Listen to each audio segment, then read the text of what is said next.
నమస్తే అండి అందరికీ. నేను మీ Madhavi Krishna. Welcome to my channel Madhavi Krishna's Navarasa Kathamalika Telugu audio stories. ఓయి పిల్ల నీ గొప్పెంటి 47వ భాగం. భార్గవ ఆలోచించి బాధపడి ప్రయోజనం లేదు. ఇది చాలా దురదృష్టకరమైన సంఘటన. ముందు లోపలికి రండి చెప్తాను. అతని చెయ్యి పట్టుకుని లోపలికి తీసుకొచ్చింది. అతను ఎంత ఉద్విగ్నంగా ఉన్నాడో ఎర్రబడిన అతని మొహమే చెప్తోంది. అతన్ని లోపల సోఫాలో కూర్చోబెట్టి సంకీర్తన వైపు చూసింది రేఖ. ఆమె అర్థం చేసుకున్నట్టుగా లోపలికి పరుగు తీసి మంచినీళ్ళ సీసా తీసుకొచ్చి ఇచ్చింది. భార్గవ్కి అందించింది రేఖ. అతను మాట్లాడకుండా మంచినీళ్ళు మొత్తం ఖాళీ చేసేశాడు. శిరీష భయంగా ఒక మూలగా నిలబడింది. అన్నయ్య కళ్ళలో అంత కోపం ఆమె ఎప్పుడూ చూడలేదు. ఇన్ని నెలల్లో ఒక్కసారి కూడా పరుషంగా ఒక్క మాట అనలేదు తమని.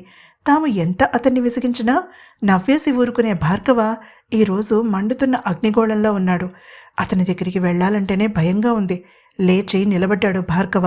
శిరీష వైపు కోపంగా చూస్తూ 2 అడుగులు వేశాడు. శిరీష భయంగా వెనక్కి అడుగులు వేసింది. ఇద్దరికీ మధ్యలో చప్పున నిలబడింది రేఖ. తప్పుకో రేఖ, ఈరోజు శిరీష చేసిన తప్పుకి శిక్ష పడవలసిందే. అసలు ఏమనుకుంటోంది తన గురించి తను? ఇంత పెద్ద విషయం ఇన్నేళ్లు దాస్తుందా? కోపంతో పిడికిళ్ళు బిగుసుకున్నాయి భార్గవకి. గతజల సేతుబంధనం భార్గవ. గతించిన దానికి ఇప్పుడు కోప్పడి ప్రయోజనం లేదు. జరగవలసింది చూడాలి. ఇది చాలా సున్నితమైన విషయం. రచ్చ చేస్తే పోయేది కుటుంబం పరువు అంటూ శిరీష వైపు తిరిగింది రేఖ. గోపికి కాల్ చేసి అర్జెంటుగా రమ్మను. ఆమెని భార్గవ కళ్ళ ముందు నుంచి పంపేసింది. కీర్తి అన్నం వండడం వచ్చా అడిగింది. ఆమె గబగబా తల ఊపింది. గోపికి సూర్యకి కూడా ఉండు అంటూ ఆమెని పంపేసింది రేఖ. అప్పుడు తిరిగింది భార్గవ్ వైపు. అతని కళ్ళు నిప్పులు చెరుగుతున్నాయి. అతన్ని వదిలేస్తే ఆ క్షణమే సోమసుందరం పీకపుచ్చుకుని రక్తం తాగేసేలా ఉన్నాడు.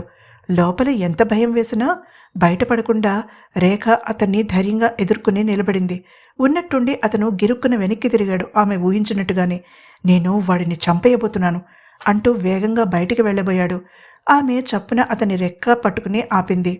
ఆగండి, ఆవేశంలో తీసుకునే నిర్ణయం అస్సలు మంచిది కాదు. తర్వాత జీవితాంతం మానసిక క్షోభ అనుభవించాలి. అతన్ని ఆపే ప్రయత్నం చేసింది. రేఖ, అసలు ఆ ఇంట్లో పరిస్థితి ఏంటో నీకు అర్థమవుతుందా? ఇది నీ కుటుంబ సమస్య కాదు కాబట్టి నిమ్మకి నీరెత్తనట్టుగా ఉన్నావా? కోపంలో నోరు జారాడు భార్గవ. ఆమె చేతులు ఒకే ఒక క్షణం వదులయ్యాయి. అంతలోని తిరిగి బలంగా అతని రెక్కని పుచ్చుకున్నాయి. ఆమె కళ్ళలో రెపరెపలాడిన బాధ భార్గవ దృష్టిని దాటిపోలేదు. అంతలోనే సర్దుకుంది రేఖ. బాధస్థానంలో స్థిర నిర్ణయం కనిపించింది. అతనిలాగానే తను కూడా సంయమనం కోల్పోతే ఇంటి పరువు రచ్చకెక్కుతుందన్న విచక్షణ ఆమెలో ఉంది కాబట్టి కోపాన్ని దిగమింగుకుంది. గోపి వచ్చేదాకా ఈ పరిస్థితిని చెయ్యి దాటనివ్వకూడదని నిర్ణయించుకుంది. అందుకే అతని మాట ముల్లులా గుచ్చుకున్నా అది పైకి కనిపించనివ్వలేదు. మీరు నన్ను ఏమన్నా ఆవేశంలో మాట తూలారని సర్దుకుంటాను, కానీ మిమ్మల్ని వదలను. కూర్చోండి మాట్లాడకుండా. అతన్ని విసురుగా తన వైపు తిప్పుకుంది. భార్గవ ఆశ్చర్యపోయాడు. ఆ సమయాన్ని ఆమె వినియోగించుకుంది. అతని చెయ్యి పట్టుకుని అతని గదిలోకి లాక్కు వెళ్ళి తలుపు వేసేసి అడ్డుగా నిలబడింది. రేఖ, అడ్డు తప్పుకో అన్నాడు కోపంగా భార్గవ. ఆమె తల అడ్డంగా ఊపింది. ఆమెకి అంతకన్నా మార్గం కనిపించలేదు. అతన్ని ఆపడానికి తన బలం సరిపోదని ఆమెకి తెలుసు. తనని పక్కకి నెట్టి బయటికి వెళ్ళడు అన్న నమ్మకంతో ఉందామె. రేఖ, స్టూపిడ్లా ప్రవర్తించుకో, అడ్డు తప్పుకో కొద్దిగా అరిచాడు భార్గవ. అతని కంఠం బయటికి వినిపిస్తూనే ఉంది. శిరీష, సంకీర్తన భయంగా చూసుకున్నారు ఒకరి మొహం ఒకరు. మనం వీధి తలుపు బయట గడియవేసి కూర్చుందాం సలహా ఇచ్చింది సంకీర్తన. శిరీష గబగబా తల ఊపి బయటకు పరుగు తీసింది. ఆడపిల్లలిద్దరూ బయటకొచ్చి బయట గడియ వేసేశారు. అక్కడే మెట్ల మీద కూర్చున్నారు. లోపల భార్గవ కంఠం లీలగా వినిపిస్తోంది. రేఖ ఏం సమాధానం చెప్పిందో వాళ్ళకి వినిపించలేదు. నేను కాదు స్టూపిడ్, మీరు అంది కోపంగా రేఖ. అతను కోపంగా ఆమె వైపు ఒక అడుగు ముందుకు వేశాడు. ఆమె శిరీషలా భయపడలేదు. అతనికి ధీటుగా నిలబడింది. ఒక్కసారి ఆలోచించండి మీ తెలివైన బుర్ర పెట్టి. ఆ వెధవిని చంపి జైలుకి వెళ్తే వాడి కొడుకొచ్చి హరిని పెళ్లి చేసుకుని శిరీషను లొంగదీసుకుంటాడు. జైల్లో కూర్చుని మీరు ఇద్దరికీ అక్షింతలు వేస్తారా? లేక వాళ్లతో పాటుగా మీరు కూడా ఏడుస్తూ కూర్చుంటారా? నేను మీకోసం భోజనం తీసుకొస్తూ ఉంటాను. జైలర్ని అనుమతి అడిగి గోపి, సూరి వేరే పెళ్లిళ్ళు చేసుకుని వీళ్ళిద్దరినీ ఒక గతంగా మర్చిపోయి సంతోషంగా ఉంటారు. ఆవేశంతో గుక్క తిప్పుకోకుండా చెడామడా వాయించేసింది రేఖ. భార్గవికి నోటమాట రాలేదు. అతని ఆవేశం చప్పున చల్లారిపోయింది. ఆమె మాటల్లో ఎంత నిజం ఉందో అప్పుడు అర్థమైంది అతనికి. తన ఆవేశానికి చాలా సిగ్గుపడ్డాడు భార్గవ. తన మాటలతో ఆమెని బాధ పెట్టాడని గ్రహించాడు. చిన్నగా కంఠం సవరించుకుని ఆమె వైపు పరీక్షగా చూశాడు. వాళ్ళిద్దరూ పెళ్ళిళ్ళు చేసుకుంటే నువ్వు మాత్రం నా కోసం భోజనం ఎందుకు తెస్తావు రేఖ అడిగాడు సీరియస్గా. మరి నేను కాకపోతే ఎవరు తెస్తారు? మిమ్మల్ని వదలకుండా చూసుకునేది నేనే కదా అంది కోపంగా. అతని ఆవేశాన్ని తగ్గించడానికి తన కోపం చూపించాలని అనుకున్న రేఖ నిజంగానే ఆవేశపడింది అతని ఆలోచన రాహిత్యానికి. ఆమె అనుకున్నట్టుగానే అతని ఆవేశం తగ్గిపోయింది. ఆమె వైపు ముచ్చటగా చూశాడు. నన్ను చూసుకోవాలంటే పెళ్లి చేసుకోవాలి కదా అడిగాడు. మీలా ఇట్టే ఆవేశపడేవాడికి పిల్లనెవరూ ఇవ్వరు, నేనే చేసుకోవాలి అంది కోపంగా రేఖ. అతని కనుబొమ్మలు విల్లులా పైకి లేచాయి. అందంగా ఉంటాను కదా రేఖ అడిగాడు సాలోచనగా.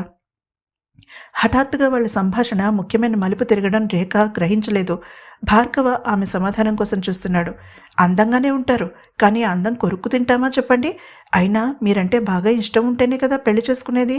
అందం లేకపోయినా ఆవేశం ఉన్నా తట్టుకోగలిగేది ఎదురు అడిగింది రేఖ. అతను చిన్నగా తల ఊపాడు. నేను ఆవేశపడను, తలుపు తీ అన్నాడు ప్రశాంతంగా.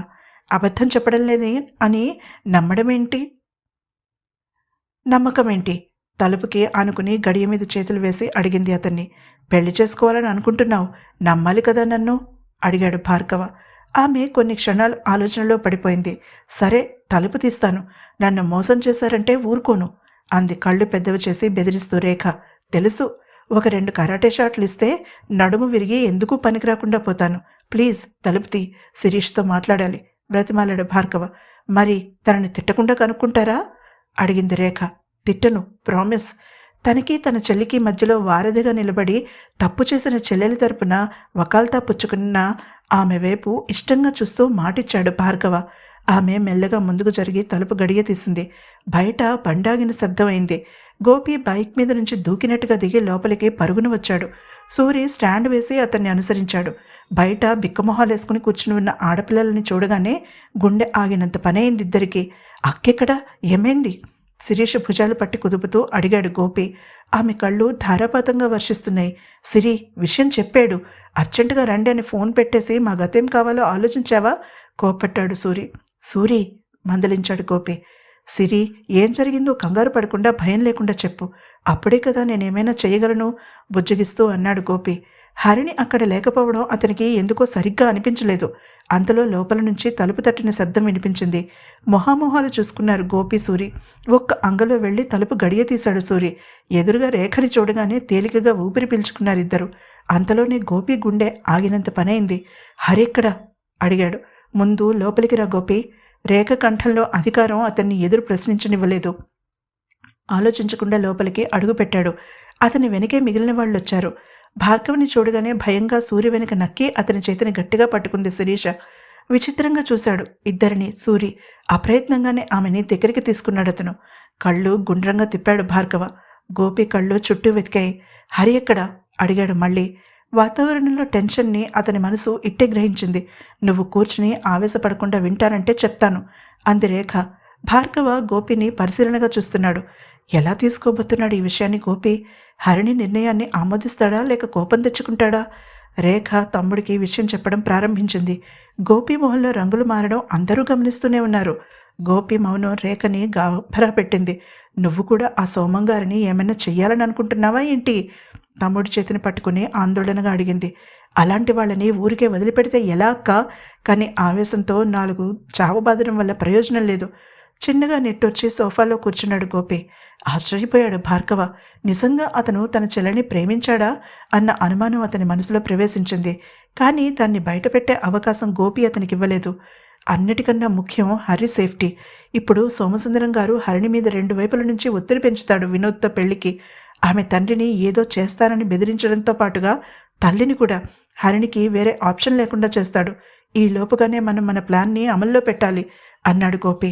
అసలు ప్లాన్ ఏంటో తెలియకుండా ఎలా ఫాలో అయ్యేది అడిగాడు సూరి సీరియస్గా. మాట్లాడలేదు గోపి. ఇప్పుడు భార్గవ ఆసక్తిగా చూస్తున్నాడు. రేఖకి తన తమ్ముడి మీద ఉన్న అంత నమ్మకాన్ని అతను ఎలా నిలబెడతాడో చూడాలనుంది భార్గవకి.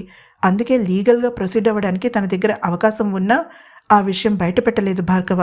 ఇన్నాళ్ళు జమీందారు వెనుక ఎవరూ లేరు. సోమసుందరం ఆటలు సాగాయి. కానీ ఇప్పుడు తామందరూ ఉన్నారు. ఏమీ చెయ్యలేడు. కానీ లీగల్గా ప్రొసీడ్ అవ్వడం అంటే కుటుంబం పరువు వీధిన పడుతుంది.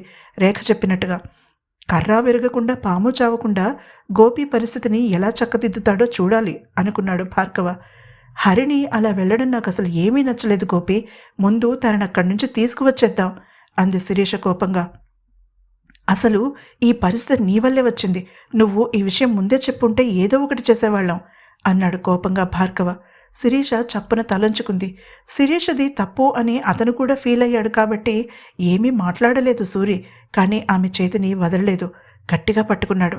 అది గమనించిన భార్గవ ఆలోచనలో పడిపోయాడు. అతను అంతవరకు గోపి మీద ఫోకస్ పెట్టాడు గాని సూరి గురించి అంత లోతుగా ఆలోచించలేదు. ఇప్పుడు శిరీష్ ఆవేశానికి సూరి ఆలోచనకి ఎంతవరకు సూట్ అవుతుందో కూడా చూడాలి. ఈ సమస్యని ఎలా పరిష్కరిస్తారో చూడాలి ముందు అనే భార్గవ మనసులో మెదిలిన ఆలోచనలు. సిరి, హరిణిని నేను సమర్థిస్తాను.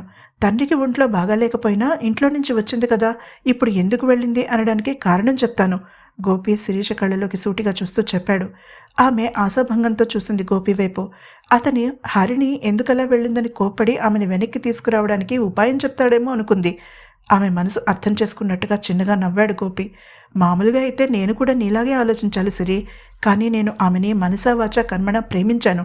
పెళ్లి చేసుకోవాలని అనుకుంటున్నాను కాబట్టి హరిణిలా ఆలోచిస్తాను. ఆమె ఆలోచన చెప్తాను, జాగ్రత్తగా విను. ఆమె తండ్రిని వదిలి ఆ ఇంట్లో నుంచి బయటకు వచ్చినప్పుడు తండ్రిని చూసుకోవడానికి తల్లి ఉందన్న భరోసాతో వచ్చింది అన్నయ్య దగ్గరికి. కానీ ఆ తల్లికి పెద్ద సమస్య వచ్చిందని ఆమెకి తెలిసింది. తల్లి సమస్యని తీర్చడానికి తండ్రి నిలబడలేడు. తనే వాళ్ళకి ఉన్న ఒక్కగానొక్క సంతానం. కూతురైనా కొడుకైనా తనే. మరి తల్లికి సమస్యకి మధ్యలో నిలబడడానికి వెళ్ళిన హరిణిని ఎలా తప్పు పట్టమంటావు? గోపి ప్రశ్న ఆ నిశ్శబ్దంలో చాలాసేపు మార్మోగుతూనే ఉంది. సంకీర్తన తనకి ట్రైన్లో పరిచయమైన ఆ అబ్బాయి వైపు ఆశ్చర్యంగా కళ్ళు విప్పార్చుకుని చూసింది. గోపి లాంటి వ్యక్తి ప్రేమని పొందడానికి హరిణి ఎంత అదృష్టవంతురాలో అనిపించింది. అసలు హరిణిలో ఉన్న ఆ మంచితనమే గోపి ఇలా స్ట్రాంగ్గా ఉండేలా చేస్తోందేమో. అసలు ఆ పిల్లలో ఉన్న గొప్పతనమే గోపి ప్రేమకి మూలస్తంభం కావచ్చు అనిపించింది సంకీర్తనకి. ఇక మీ ప్రశ్నకి సమాధానమిస్తాను భార్గవ అంటూ అతని వైపు తిరిగాడు గోపి. సిరిది తప్పు అని ఒక్క మాటలో మీరు ఒక్క చూపులో హరిణి ఒక తీర్మానానికి వచ్చేశారు. అంతటి పెద్ద సమస్యని ఆ చిన్ని మనసు ఎలా తట్టుకుంది అని ఆలోచించారా మీరు? నాకు తెలిసినప్పటి నుంచి, అంటే సుమారు నాకు 10 ఏళ్లున్నప్పటి నుంచి చూస్తున్నాను. హరిణికి సమస్యకి మధ్యలో శిరీష నిలబడి ఉండేది. ఆమె సమస్యలని తన మీదకి తీసుకున్న చిన్నారి శిరీష వయసు అప్పుడెంతని భార్గవ? మీరేమైపోయారప్పుడు? ఒక్క మాట శిరీష మిమ్మల్ని అడిగి ఉంటే మీకు కోపం రాదు. ఆమె ముందు తలవంచుకుని నిలబడేవారు. ఆ పరిస్థితి తీసుకురాకుండా తనే తలదించుకుని నిలబడింది మీ చెల్లెలు. వీలైతే అంత పెద్ద సమస్యని తన గుండెల్లో దాచుకుని హరిణి మానసిక క్షోభ అనుభవించకుండా కాపాడుకుంటూ వచ్చినందుకు ఆమె ధైర్యాన్ని మెచ్చుకోండి అన్నాడు సీరియస్గా గోపి. నిజంగా భార్గవ చాలా సిగ్గుపడ్డాడు గోపి మాటలకి. క్షమించమని కూడా అడగలేకపోయాడు చెల్లెల్ని. మౌనంగా సోఫాలో కూర్చుని తల చేత్తో పట్టుకున్నాడు. రేఖ శిరీషకి కళ్ళతోనే సైగ చేసింది. ఆమె సూరి చెయ్యి వదిలి అన్నగారి దగ్గరికి వచ్చి అతని పక్కన కూర్చుంది. అన్నయ్య, గతం తలుచుకుని బాధపడడం వల్ల ప్రయోజనం లేదు అంది. దానికి ఏదో మాట ఉంది, రేఖ ఉపయోగించింది అంటూ ఆమె వైపు చూశాడు భార్గవ. గతజల సేతుబంధనం అంది చిన్నగా నవ్వి శిరీష. అదే అంటూ చెల్లెల్ని దగ్గరికి తీసుకున్నాడు. గడిచిపోయిన సమయాన్ని తెచ్చివ్వలేను సిరి, కానీ ఇక్కడి నుంచి మీ ప్రతి సమస్య నాది, నా ప్రతి సుఖం సంతోషం మీది అన్నాడు భార్గవ. రేఖ కళ్ళు చెమర్చాయి. తోబుట్టువుల మధ్య ప్రేమాబంధాల ప్రత్యేకతే వేరు. తోబుట్టువుల మధ్య స్నేహం ఉంటే మరింత అపురూపంగా ఉంటుంది. గోపి సూర్యుల వైపు చూసి చిన్నగా నవ్వింది రేఖ. గోపి కళ్ళు ఆర్పి నవ్వాడు అక్క వైపు చూసి. నేను ఉండగా నీకు భయమే లేదు అన్న భావం స్పష్టంగా కనిపించింది అతని కళ్ళలో. సూర్య అయితే నీ ధైర్యం నేనే అన్నట్టుగా నిలబడి ఉన్నాడు. అయితే ఇప్పుడు ఉపాయమే లేదా? చిన్నగా కంఠం సవరించుకుని అడిగింది రేఖ. శిరీష భార్గవ ప్రశ్నార్థకంగా చూశారు గోపి వైపు. ఎందుకు లేదు? ఉపాయం లేనివాడిని ఊళ్ళో నుంచి వెళ్ళగొట్టమన్నారు మన పెద్దలు. మన గోపి ఉండగా మనకు ఉపాయాలకి లోటు లేదు అన్నాడు నవ్వుతూ సూరి. బావుంది, పొగుడుతున్నావా, బాధ్యత వదిలించుకుంటున్నావా? తను కూడా నవ్వుతూ అడిగాడు గోపి. అతని నవ్వు చూసి తను కూడా రిలాక్స్ అయిపోయింది శిరీష. భార్గవ ఆశ్చర్యంగా చూశాడు ఒక్కసారిగా వాతావరణంలో వచ్చిన మార్పుకి. అంతవరకు ఉన్న టెన్షన్ మాయమైపోయింది. మొహాల మీద నవ్వులు ప్రత్యక్షమయ్యాయి. తను సంకీర్తన తప్ప అందరూ రిలాక్స్ అయిపోయారు. కారణం 2 నిమిషాల తర్వాత తెలిసింది అతనికి. నా దగ్గర ఒక ప్లాన్ ఉంది, కానీ రిస్కీ అన్నాడు గోపి. రెస్క్యూ ప్లాన్ అంటేనే రిస్కీ, చెప్పు అన్నాడు సూరి ఉత్సాహంగా. శత్రువుల శిబిరంలోకి మన మనిషిని ప్రవేశపెట్టాలి. వాళ్ళ ప్లాన్లని మనకి చేరవేయాలి. అలానే మన ప్లాన్ ప్రకారం వాళ్ళని తప్పుదారి పట్టించాలి. హరిణికి ఎప్పటికప్పుడు మన ఆలోచనలు తెలియజేయాలి అన్నాడు గోపి. నేను ఉన్నానుగా అంది హుషారుగా సిరి. నువ్వు వెళ్తే రిస్క్ ఏముంది అన్నాడు సూరి ఆమె వైపు మొద్దు పిల్లల్ని చూసినట్టుగా చూస్తూ. ఆమె మొహం ముడుచుకుని గోపి వైపు చూసింది. అవును సిరి, 2 కారణాల వల్ల నువ్వు వెళ్ళడం కుదరదు. మొదటిది, హరిణికి నీ మీద కోపం. రెండవ కారణం, ఆ సోమసుందరం నువ్వు కనిపిస్తేనే పీక కొరికేసేలా ఉన్నాడు. హరిణి నుంచి నిన్ను ఎప్పుడు దూరం చేద్దామా అని చూస్తున్నాడు.